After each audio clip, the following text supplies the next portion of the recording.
They say the forest sleeps at night, but when you're the last one left on duty, the trees don't whisper, they watch.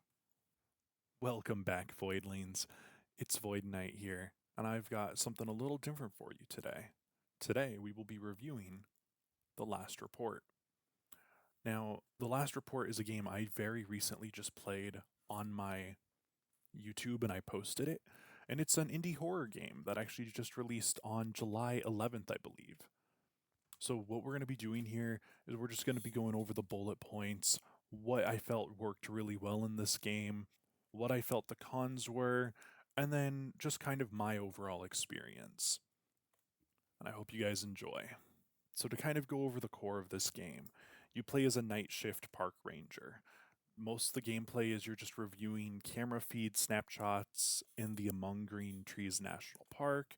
Your tasks include filing reports, making dialogue decisions, and unraveling a creepy supernatural mystery.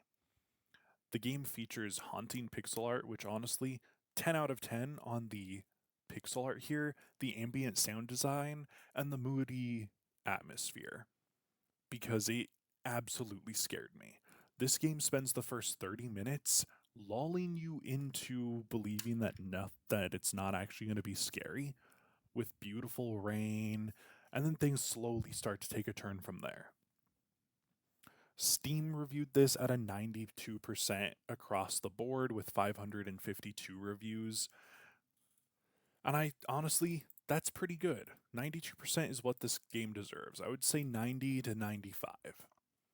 What I felt worked in this game was its stunning pixel art and its atmosphere.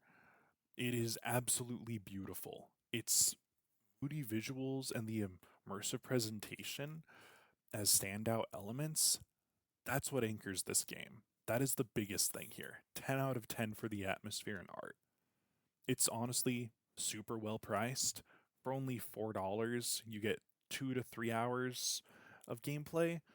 And honestly, it's a pretty good game. It's a bite-sized, satisfying indie horror gem. It's pretty high up on my list. Now, the lore, it's multiple playthroughs. I'd say for lore, multiple playthroughs, there's several different endings and mysteries, and there's a lot of scares packed in there. So, yeah, it's rather effectively paced. It doesn't really do cheap jump scares. They are honestly pretty terrifying. It made me jump a little bit and scream and maybe pee my pants. So, overall, that's what I think works really well. But with all the pros, we do have to go over the cons. This is where I think it misses the mark. Its mechanics feel too simplistic for me. Really, all the gameplay is reviewing snapshots. It's mostly check the box. Some report categories aren't honestly that intuitive, like the outdated timestamps, and sometimes it's really hard to understand and figure out what's going on with the snapshots, which makes it really hard to perfect to get a perfect score in this game.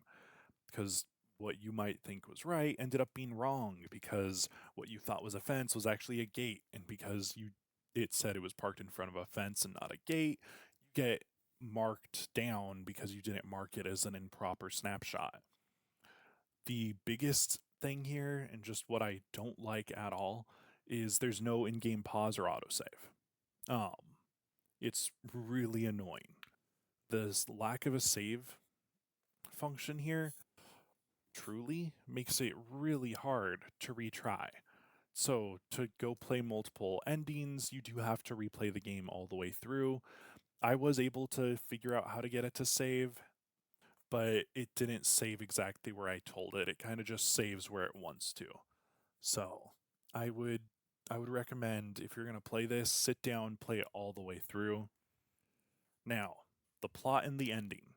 I'm going to avoid spoilers here. I felt that it was anticlimactic. Um, I feel like it could have done much, much better. And the way it portrayed people as the monsters and the bad guys, it's kind of a familiar theme. We see it a lot in games nowadays, and it felt a little too it wasn't as well written there. is how I'll put it. I think it could have really done better for the environmental. Like, people are the bad guys, we're killing the forest, which it is true. We are doing absolutely horrible things to the forests. I come from the mountains in Oregon, and I absolutely love our forests. Now, with that being said, this is my final verdict on the game.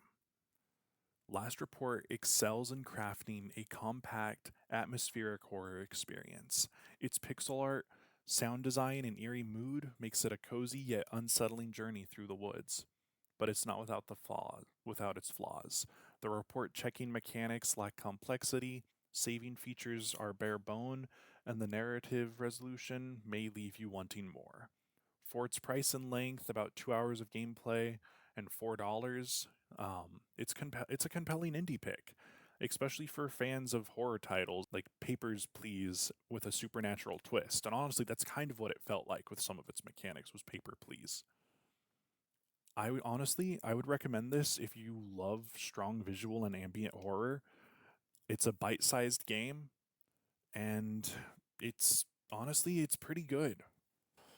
It's less ideal if you want deep investigative mechanics, polished writing, or multiple meaningful endings. But with that being said, my final score, I'm going to give it an 8 out of 10. It's a promising debut from Monopixel Games. If they expand on mechanics and storytelling in future projects, it could be a standout indie horror studio in the making. This is your friend, Void Knight, signing out. I just want to let you guys know I'm going to link the game here. Go check it out and check out the video too. I have part 1 posted right now. Part 2's coming at the end of this week. If you like this video, like and subscribe. Bye, my friends.